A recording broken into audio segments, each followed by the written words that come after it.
Okay, we're live, right? I'll hmm say that. So we just got back from seeing, and oh yeah, welcome to our lazy review of this new movie, The Fall Guy, starring Ryan Gosling and Emily Blunt. And I'm not gonna lie, when the trailer came out a few months ago, it just like I wasn't impressed. They just kept replaying the same Bon Jovi song over and over again. It seemed kind of like eh. But it was your idea to go check this movie out, and I'm like, well, thanks to good old Regal, and I got my soda here.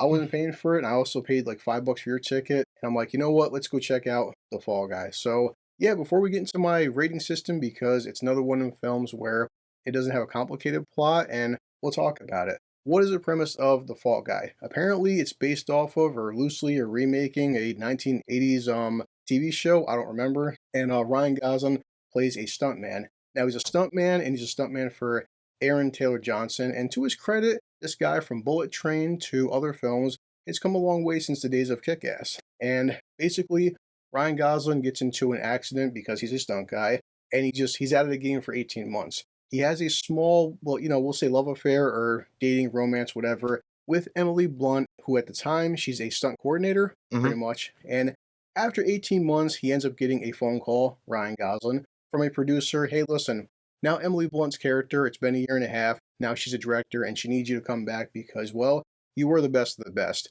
The best of the best. It's also kind of annoying because Ryan Gosling, apparently he broke his back, and then they show he's got some back stuff there, and he's got his shirt off, and this is him like retired and kind of like out of shape, I guess, and still Ryan Gosling out of shape is better than I'll ever look in my lifetime. It's fucking annoying. Women want him, and men want to be him. Aaron Taylor Johnson is a star of this new movie. It's called Metal Storm. It's a bullshit action film about aliens and cowboys, things like that. He goes missing.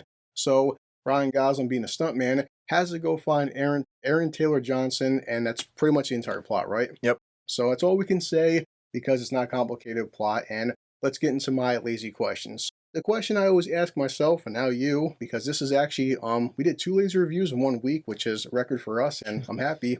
Question number 1 always is, did I like the film? I'm not gonna lie to you guys, I can't believe I'm saying it because the trailer, it looked kind of mediocre. I fucking love this movie. You're a pussy. How'd you feel about it? Oh, I loved it too. I thought it was a really good action rom-com, I think. Yeah, it's like, the trailers don't really sell it much except just being like an action film. And it is an action film and it is a rom-com because there is a certain chemistry between Ryan Gosling and of course Emily Blunt. But also, I mean, they're both good actors in their own right. Ryan Gosling is just Ryan Gosling. The guy could have chemistry with a fucking mannequin. That's just how it is.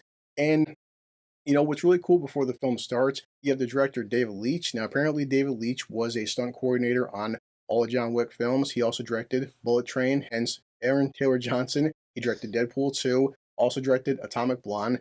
The guy knows his shit. He has this 1-minute promo with Ryan Gosling saying, hey, listen, I'm a director and also I'm a stuntman. I want to thank everybody involved in the stunt people. Ryan Gosling says, as an actor, stuntmen are very underappreciated. Anybody, come on guys, from the 80s films with Arnold and Sly Stallone, and stuntmen have never really gotten the credit that they deserve, and you could tell that David Leitch really cares about the professional stuntman. In terms of the stunt and the action, holy shit, Ryan Gosling, excellent fight choreography, and of course the stunts, I'm sure at some point some CGI probably was used, but I'm telling you one thing, these stunts are fucking fantastic, and it felt like a good 99% of them were practical effects. I mean, just practical effects, they always rule. It's going to be 99% CGI. We had a great time. I laughed more than I anticipated and kind of harder than I expected walking into a film like this, which again, the trailer did not sell me. Question number 2, would I recommend, well, would you recommend The Fall Guy? For me, hell yeah, I would recommend The Fall Guy. I thought it was a great, fun time, damn sure with a soda. We ate all the damn popcorn, but I would recommend The Fall Guy and just walk in with the expectation of an action film with some rom-com, which could be good or bad. And the guy's got good comedic timing, and he plays very well off Emily Blunt. Would you recommend Fall Guy? I would recommend this movie, but only to like my friends who are into action films, because I know some people aren't into action, but like I definitely would recommend this movie.